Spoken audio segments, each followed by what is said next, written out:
This podcast discusses cannabis and is intended for audiences 21 and over.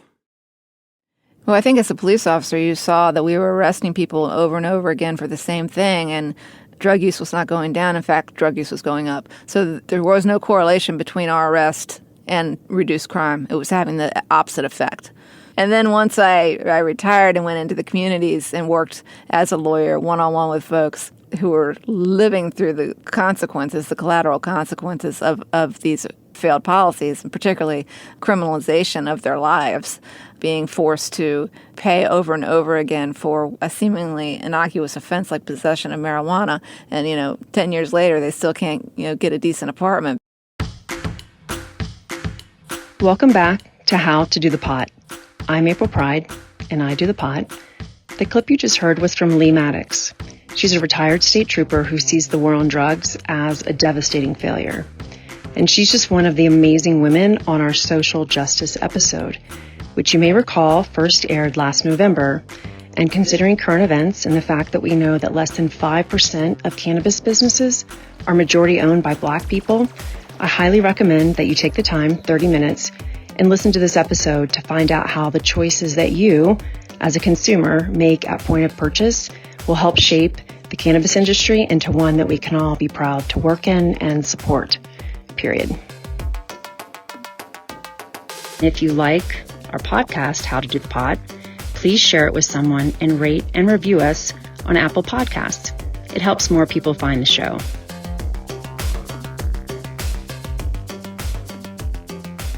Now is not the time for poser activism in cannabis. And yet, in the wake of the recent uprising, a call for cannabis companies to transparently share the racial makeup of full-time staff, vendors, contract employees, and ownership of the brands they stock reveals a disappointing disconnect between the company values conveyed through marketing messaging, or the talk, with hiring and procurement practices, the walk.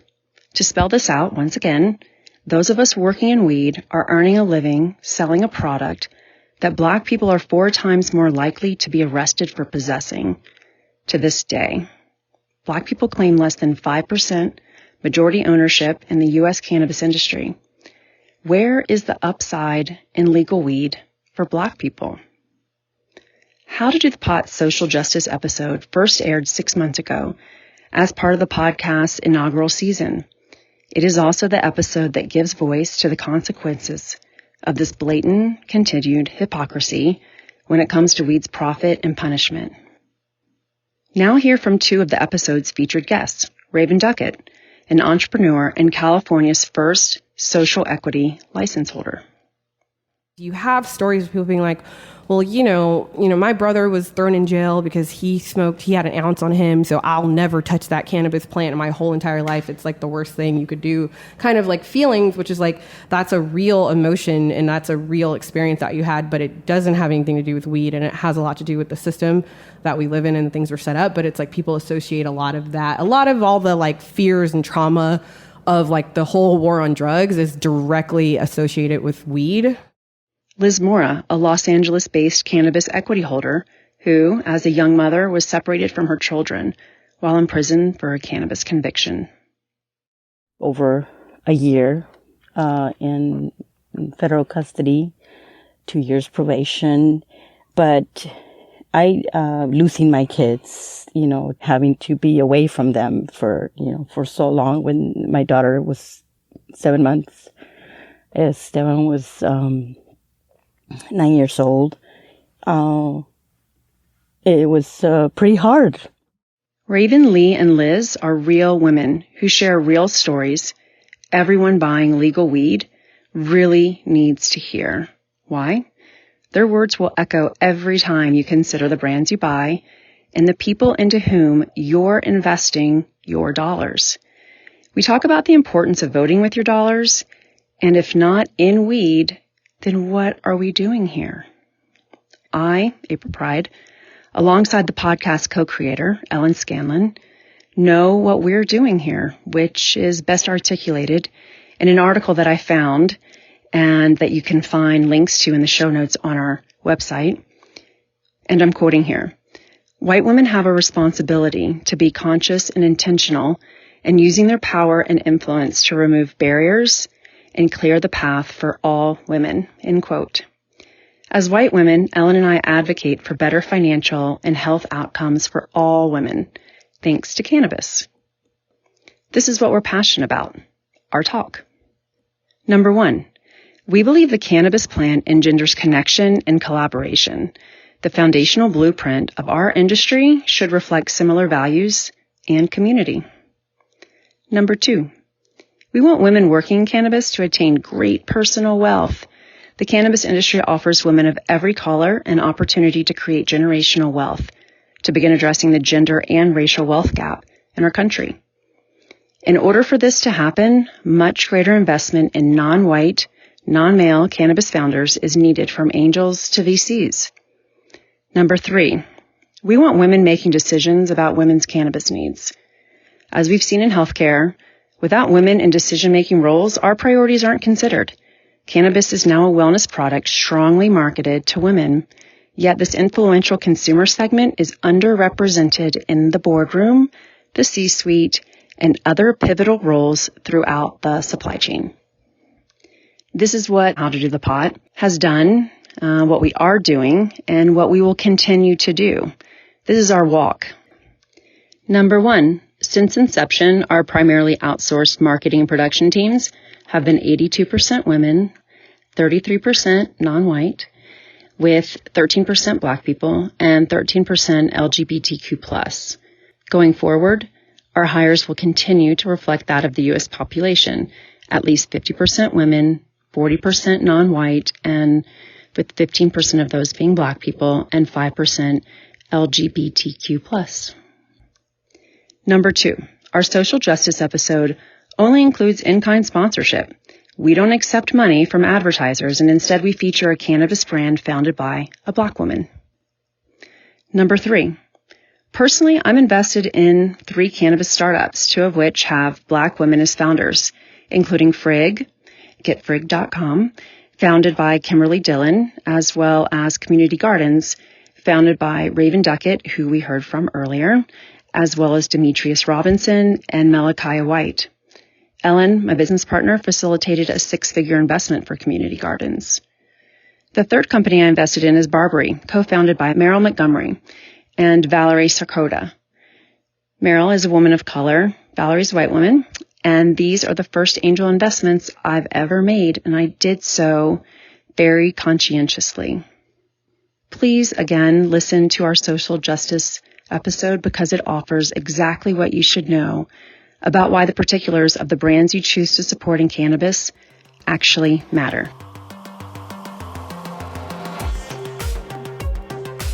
And for today's high five, how to spend your money with intention. Number 1, across the U.S., women make 85% of all consumer purchasing decisions. 76 million women live in states with some form of legal cannabis. Adult use in 11 states and D.C., and medical use is legal in 33 states. Choosing who you buy weed from with intention will have a big impact. Number 2, CanEclusive has created a searchable list of brands so you can research and support the businesses that reflect the diversity of the U.S. population. Again, those numbers are 50% women, 40% people of color, including 15% Black people.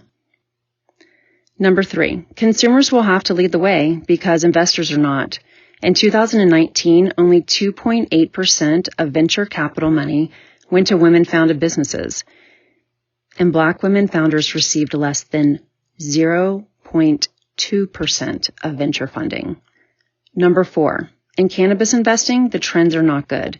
From 2013 to 2020, investors poured in $14.3 billion into cannabis companies, but only $443 million went to women-founded companies.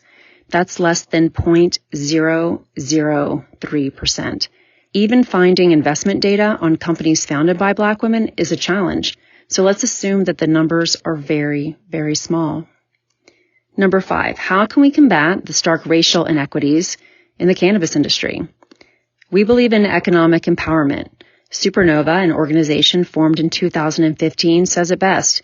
Utilize the diverse talents of women of color to become self-sufficient shareholders in the evolving cannabis economy. Vote with your dollars. Links to the organizations I mentioned are in the show notes, and you can find out more at dothepot.com. In every newsletter, we offer 3 cannabis strains we think you'll like. This week, we hope you enjoy these summertime strains. Number 1, Pink Lemonade. Takes the edge off, gives you a hazy, focused mind, ideal for repetitive tasks, and it reduces stress by warming your body.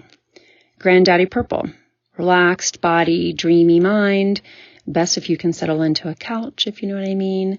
And less is most definitely more. Lemon Daddy. Super Lemon Haze meets Granddaddy Purp. It's a great daytime strain. Keeps you relaxed, yet focused. If you want to go deeper into strains, stay tuned. We have an exciting new series dropping soon. The podcast I recommend that you dig into is 1619, which is the audio form of a New York Times Magazine piece, and it went live in audio in September of 2019. It's produced, again, by the New York Times, and it's hosted by Nicole Hannah-Jones. It's a chronological narrative that is exhaustive in its cause and effect investigation of slavery in America. Ellen likes Call Your Girlfriend's episode, Media Reckoning. It reviews the conflict between outward-facing messaging, ads, content, solidarity statements, and internal office behavior. Our third podcast pick will always be a podcast episode that speaks to how to do the pot. And we recommend that you listen to The New Yorker, Politics, and More, hosted by Jelani Cobb, and the episode on communities of color fighting for a stake in the legal cannabis market.